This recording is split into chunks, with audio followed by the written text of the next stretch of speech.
Bonjour, je suis Johanna Gustafsson et je suis l'auteure de L'île de Yule qui est paru aux éditions Calman Levy en janvier dernier.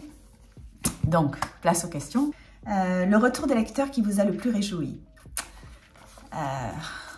Celui qui m'a le plus ému en fait, celui qui m'a le plus réjoui. C'était en 2016, c'était mon premier Quai du Polar. Et j'y allais donc, nouvel auteur, mon premier livre, Bloc 46, de la trilogie Ria Castells. Et je me retrouve donc face à une queue de gens, donc déjà se demander, je trouvais ça incroyable d'avoir des gens qui fassent la queue pour venir parler de mon univers et de mes personnages. Et arrive autour d'une jeune femme, qui à l'époque, elle avait à peine la vingtaine, et elle a sa lèvre qui commence à trembler. Et elle me dit que Bloc 46 lui a redonné le goût à la lecture, et que le personnage d'Alexis Castells, qui est donc une écrivaine de true crime, qui a subi, qui a vécu un deuil très difficile. Les deuils sont toujours très difficiles, mais... Et elle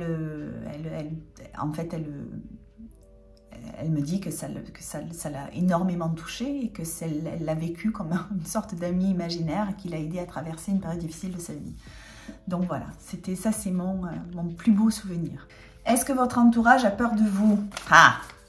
Ouais, ma belle-mère, elle a peur de moi. Je pense que c'est vrai en plus. Je pense qu'elle a vraiment peur de moi parce qu'elle me parle toujours de mes livres avec beaucoup de rondeur. Donc c'est ça. Et dommage que je puisse pas lire mes livres à mes enfants, mes 3 fils, parce que je pense que du coup, ça le permettrait de les faire filer droit. Qu'est-ce qui vous plaît dans votre métier d'écrivain? Ah, ce qui me plaît, c'est que ça m'évite de payer un psy.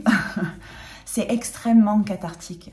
C'est extrêmement cathartique. Pour mon premier livre, je veux dire, je parlais de la douleur, de la perte d'un enfant, alors que moi j'étais enceinte de mon premier fils, donc ça m'a permis d'exorciser tout un tas de peurs.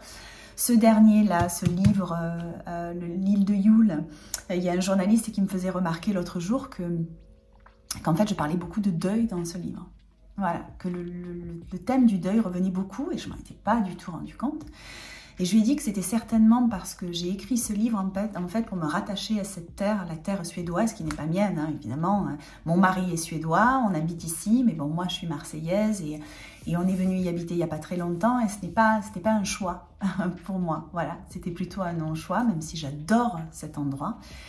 Et je pense qu'il fallait que je fasse le deuil de ma vie d'avant, que je m'approprie cette terre. Donc c'est vraiment ce côté cathartique, c'est-à-dire que en écrivant, bon d'abord c'est ma passion, mais je me fais un bien fou, voilà.